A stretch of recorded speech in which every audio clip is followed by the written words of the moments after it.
26 men went into Lake Erie on October 20th, 1916, and only one came back.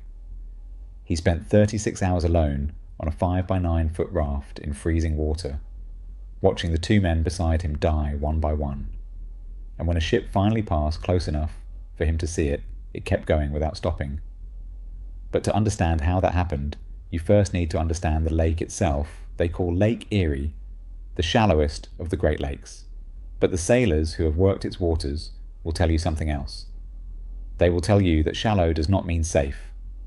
That shallow means something far more dangerous. It means that when the wind comes and the pressure drops and the waves begin to build, they have nowhere to go. They pile on top of each other. They become walls of dark, churning water with no depth to absorb them, no relief beneath the surface, just cold fury, stacking higher and higher until something breaks, and in the autumn of 1916, something broke in a way that Lake Erie has never been allowed to forget. October 20th, 1916 is a date that lives permanently in Great Lakes maritime history. It is known simply as Black Friday. And by the time that Friday was over, 4 ships had gone to the bottom of Lake Erie. Dozens of men were dead, and a lake that sailors already feared had added one more catastrophic chapter to its long and brutal record of destroying vessels and taking lives. But of all the ships lost that day, none carries a story. Quite like the James B. Colgate, a vessel that had spent 24 years surviving everything the Great Lakes could throw at her. And then, in a matter of hours, on one terrible October night, was gone. This is that story. The James B. Colgate was not an ordinary ship, and she was not named after an ordinary man. James Borman Colgate was the son of soap magnate William Colgate, a Wall Street financier who became one of the era's great philanthropists. He gave over $1.7 million to what was then called Madison University, transforming it into what the world now knows as Colgate University. His gifts funded the first fireproof library on campus, and when the institution ran annual deficits, he covered them out of his own pocket. Some whispered that his generosity gave him outsized influence over the university's direction, but few could argue with the scale of what he built. It was his name the whaleback bore, and his legacy. Like that ship would outlast storms that no one saw coming. The ship herself was a whaleback, a type of vessel that looks unlike anything else that has ever sailed. The Great Lakes, her hull was steel long and narrow, and her sides were not flat but rounded, almost tubular, giving her a low silhouette that sat close to the water. The design was the invention of Captain Alexander McDougall, a Scottish-born sailor and entrepreneur who believed that the future of bulk freight on the Great Lakes belonged to a vessel that could simply let the waves wash over it rather than fighting them. The rounded hull and low deck meant water could run off cleanly in every direction, and the lack of exposed flat surfaces meant wind resistance was minimal on paper, and in practice, it was a brilliant idea. Only 42 whalebacks were ever built for the Great Lakes, and to some they looked innovative, to others they looked strange, even ugly. They were sometimes mocked as pig boats for their rounded bows. But whatever anyone thought of the design, it worked, and the James B. Colgate had earned a reputation to prove it.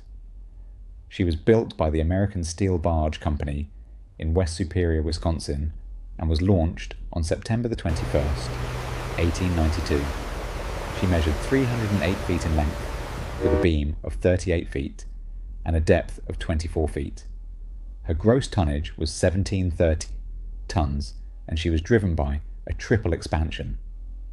Steam engine producing around 1,000 indicated horsepower over her 24-year working life. She passed through several owners, starting with the American Steel Barge Company, then moving to the Bessemer Steamship Company in 1900, then to the Pittsburgh Steamship Co. Company, a subsidiary of U.S. Steel, in 1901, and finally to the Standard Transit Company. She primarily carried bulk commodities, grain, iron, ore and coal across lakes, Superior, Michigan, Huron and Erie. She was, by all accounts, a reliable workhorse, a vessel that simply got the job done year after year, through good weather and bad, and she had survived genuinely bad weather. In 1898, she came through a vicious storm in Whitefish Bay that split 2 hull plates near her pilot house. Yet none of her McDougall installed rivets failed, and she made port for repairs. Then, in November 1913, a storm of almost unimaginable ferocity swept across the entire Great Lakes system. It became known as the Great Storm of 1913, and it destroyed 12 ships and damaged 30 more, killing more than 250 sailors in a single week. The James B. Colgate came through that storm without serious damage, a testament to the strength of the whaleback design. Her longevity and durability only made the events of October 1916 more difficult to comprehend. But there was something else happening to the Colgate over those years. Man overboard! Something quieter and more dangerous than any storm during her time with the Pittsburgh Steamship Company. Her cargo hatches had been modified from the original flush whaleback configuration to a more conventional system with raised coamings, wooden planks, and waxed canvas tarpaulins. This made loading and unloading the cargo hold faster and easier, but it broke the single most fundamental rule of the whaleback design, which was that water should be able to flow freely and completely unimpeded across the main deck without catching on anything.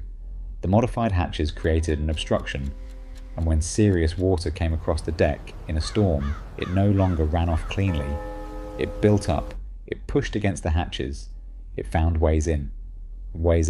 Nobody saw this as a fatal flaw at the time. But in the hours that would follow, on October 20th, 1916, it sank. The storm that formed over the Great Lakes that autumn was no ordinary gale. It was described by meteorologists and maritime historians as a perfect storm, in the most literal sense. A strong hurricane had made landfall in Alabama on October 18th and tracked north, losing its tropical character but not its power, as it moved through the Ohio Valley. On October 20th, it collided with a cold high-pressure system pushing down from Canada. The convergence of these two systems over the shallow western basin of Lake Erie created conditions of extraordinary violence. Wind gusts reached 75 miles per hour, and in some accounts as high as 100 miles per hour. Sustained and relentless, the temperature dropped sharply, and an early snow began to fall as the storm pushed northeast. And because Lake Erie averages only about 62 feet in depth, those wind-driven waves had nowhere to go. They could not spread or dissipate. They just grew steeper and more violent, until the lake itself became something barely recognizable. Storm warnings had been issued on the morning of October 20th, but several ships chose to sail anyway. The economics of the Great Lakes shipping season were brutal. October and November were the last weeks before ice made the lakes unnavigable, and every cargo delivered was money that mattered, both the James B. Colgate and a steel freighter named the Merida ignored the warnings and sailed out onto Lake Erie. And as the hours passed, they crossed paths in the darkness, heading in opposite directions. Neither crew, knowing the other was out, neither had much time left. Shortly after midnight, on October the 20th, 1916, the James B. Colgate departed Buffalo, New York, loaded with hard coal bound for Fort William, Ontario, the city now known as Thunder Bay. Captain Walter Grashaw was in command. He was not a stranger to the Colgate. He had spent 10 years aboard her, working up from ordinary crew to first mate, and just 2 weeks before this voyage, he had been given his first command as captain. There must have been pride in that overboard! moment, setting Throw out the the line! stair of a ship he knew better than Pull him almost up! anyone else. But as the Colgate cast off her lines in Buffalo Harbor, a stiff wind was already rising, and waves were already crashing against the outer breakwater, and the ship pressed on into the dark as the Colgate pushed west through the early hours. The storm built fast. What had started as rough water became something far worse. By midday, Gale-force winds were punishing the lake, and by evening, the storm had reached full ferocity. The waves Lake Erie produces in extreme weather are different from ocean waves because of the shallow depth. They are steep and closely spaced, and they arrive from multiple directions at once. A ship cannot find any rhythm, cannot angle her bow into a predictable swell. She is simply hammered from every direction. Contin, usually the Colgate, a vessel that was long and relatively narrow, was being thrown around in ways that would have alarmed any experienced sailor. Captain Grashaw later described what those hours felt like in his own words, and they are worth hearing. Exactly as he gave them, he said, the wind blew harder. We estimated the gale to be blowing at a 74-mile gale. We gathered up every man in confidence that we would have outrun the gale. After 8, the boat began to list, and we saw something was wrong. Forward soon, we realised that we were taking water, and it was not long before we were in a mighty bad way. Some of the men prayed on bended knee. I thought of my family and feared for them. One fellow kept speaking about his little ones, and another thought only of his mother. All were brave, however, and did whatever I asked them to do. As the storm worsened, water was forcing its way into the cargo hold. The modified hatches that had replaced the original whaleback design were not holding against the volume and violence of water washing. Across the deck, the pumps were running, but the inflow was faster. The ship began to develop a list, tipping slowly to one side as water redistributed weight inside the hull. There was no wireless radio aboard, no way to send a distress signal, no way to call for help. And in those conditions, in that darkness, even if they could have reached someone, no rescue vessel could have reached them in time. Grashaw continued. In his own words, I went to the bridge and turned on the searchlight, hoping to attract attention. With the searchlight on, I tried to see. What was the matter with us? At every plunge and every wave, I could see the hatch covers raise and lower as the water in the hold swept forward and back. At approximately 10 o'clock on the night of October 20th, 1916, the James B. Colgate plunged bow first to the bottom of Lake Erie off Long Point, Ontario. She did not go slowly, she went fast. Grashaw described the final moment. Simply, finally we went down as we felt her giving way. We jumped into the water. We had made the boats and lifeboats ready. All had put on life preservers. 19 of the 26 crew members were pulled under with the ship. In that instant, 26 men had been alive and fighting for that vessel. And then, in a single plunge, the majority were gone. The ship carried only one lifeboat, wholly inadequate for a crew that size, and in those conditions, nearly impossible to launch. Regardless, the men who made it into the water were in freezing lake, in pitch darkness, man overboard! in wind Throw the line! that was still screaming across the surface. Pull them up! Life preservers were warm, but the ferocity of the waves made them almost useless, and one by one the men were lost.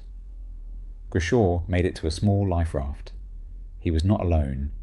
At first, 2 other men pulled themselves aboard. One was second engineer Harry Osman of Cleveland. The other was a coal passer whose name Grashaw did not know. A man who had signed on at Buffalo just hours before departure. 3 men on a raft 5 feet by 9 feet, tossed in every direction through the darkness and the cold. Grashaw described it this way. The raft was only about 5 by 9 feet, and we could not move around.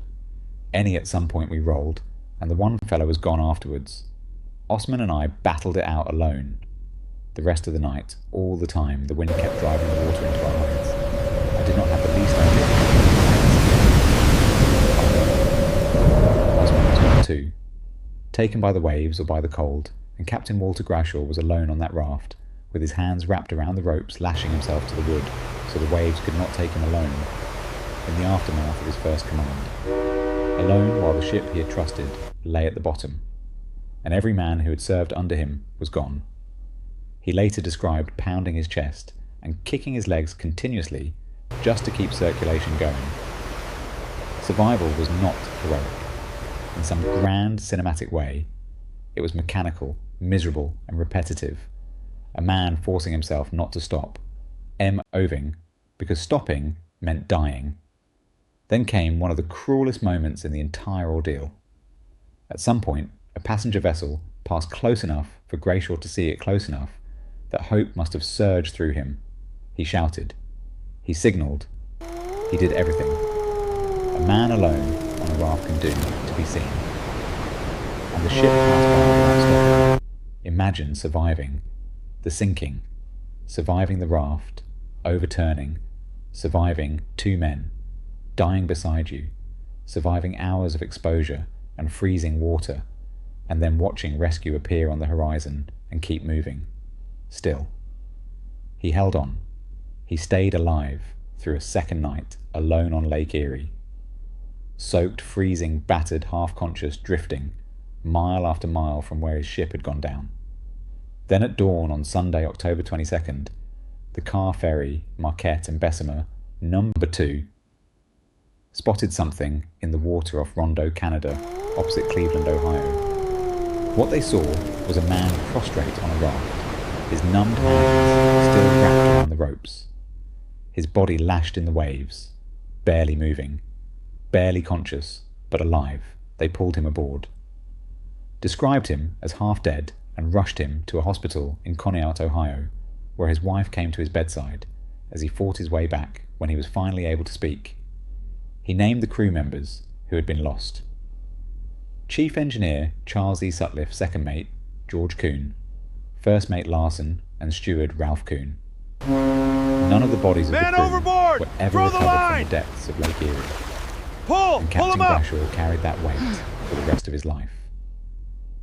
The James B. Colgate was not the only ship Black Friday consumed the Merridair, a 360-foot steel bulk freighter carrying iron ore bound for Buffalo, went down in the same area. That same night, all of her crew, between 23 and 26 men, were lost. The Merida's crew had no survivor to tell their story. Their only testament was the bodies that washed ashore along the desolate sands of Long Point, Ontario. In the days and weeks that followed, some were identified and sent home. Others were buried at Port Rowan. The full story of how the Merida went down died with every man aboard. The DL Filer, a 2-masted wooden schooner hauling coal, sank off Bar Point near the mouth of the Detroit River. 6 of her 7 crew members died. The one survivor clung to the mast of the sinking vessel until he was finally pulled free. The Marshall F. Butters, a wooden lumber hooker, also found a red, but her crew of 13 was saved in a remarkable rescue by the steamers Frank Billings and Fred G. Hartwell, who fought through the storm to pull the men off the disintegrating vessel. The total death toll for Black Friday across all 4 ships was approximately 58 sailors. Notably, the James B. Colgate had passed a government inspection just 2 weeks before her final voyage, and company representatives afterward insisted the vessel had been sound, attributing the loss entirely to the overwhelming force of the weather. But the hatch modification that had quietly undermined the whaleback design over years of service was a factor that could not be separated from what happened that night. The ship that had survived Whitefish Bay in 1898 and the Great Storm of 1913 was ultimately undone by a combination of the most violent weather Lake Erie had produced in decades and the slow erosion of the very design principles that had kept her safe. The wreck lay undiscovered for 75 years. The lake had taken the Colgate and then hidden her in the darkness. It was not until 1991 that commercial fisherman Len Cabral located the hull using side-scan sonar.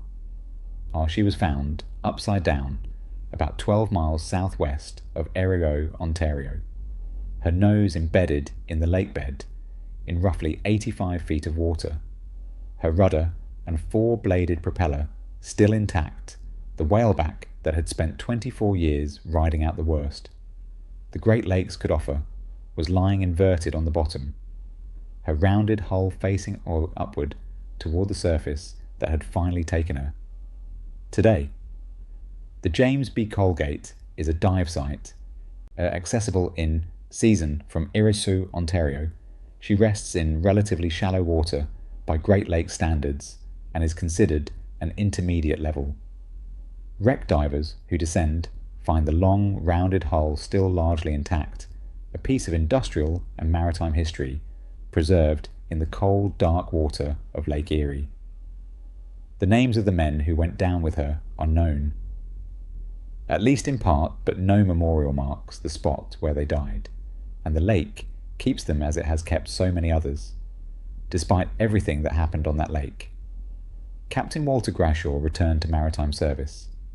He went on to command the whaleback steamer Progress, continuing to work. The same waters that had nearly taken his life. But the sea was not what finally killed him. He died in 1928 from typhoid fever, contracted after a piece of coal cut his lip, a mundane and almost absurdly ordinary end for a man who had survived one of Lake Erie's most catastrophic nights and spent 36 hours alone on a raft in October, refusing to die. What the story of the James B. Colgate leaves behind is not simply a tale of a ship that sank in a storm. It is a story about confidence meeting something stronger. It is about a vessel designed to master the lakes, only to be beaten by a modification that compromised the very design that kept her safe. It is about the economics that pushed captains to sail when warnings had been issued about the silence that came from having no radio, no way to call for help, and no one who knew you were dying.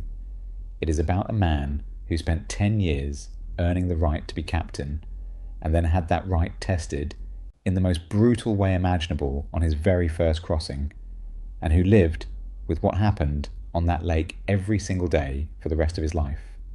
Lake Erie is underestimated because she is smaller, because she is shallower, because she is not always spoken of, with the same awe as superior. But again and again she proves that she can be every bit as deadly. On October the 20th, 1916, she proved it with terrifying and absolute clarity. Somewhere in cold Ontario water, the James B. Colgate still lies, and she still holds the names of 25 men who cast off from Buffalo on a Friday morning in October and never came back. And somewhere in that long black night, amid wind and spray and breaking waves, Captain Walter Grashaw clung to a raft while his first command disappeared forever beneath him. That Iron Age is the one that remains. Not just a wreck, not just a date, a man alone on Lake Erie, refusing to die, and a ship whose final voyage became part of the brutal, unforgettable history of the Great Lakes.